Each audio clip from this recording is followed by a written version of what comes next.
What do you call it when black women stand on a street corner waiting to be picked up for labor? No contracts, no protections, no dignity. This woman called it what it was, a slave market. Meet Marvell Jackson Cooke. And she didn't just write about it from the sidelines. She went undercover, walked into that street corner herself, and exposed the truth that no one else dared to touch. In the 1930s and 40s, in the middle of New York City, there was a place called the Bronx Slave Market.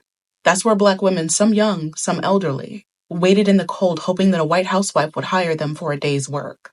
We're talking 12-hour shifts, back-breaking domestic labor, for as little as 15 or 25 cents a day. There were no benefits, no safety, no humanity. Marvell Jackson Cooke didn't just report on it. She became one of those women. She put on her coat, stood on that corner, and lived it.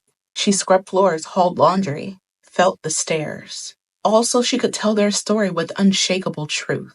Her article, The Bronx Slave Market, rattled readers across the country. She gave a name to an invisible system of exploitation and said, "These women aren't desperate.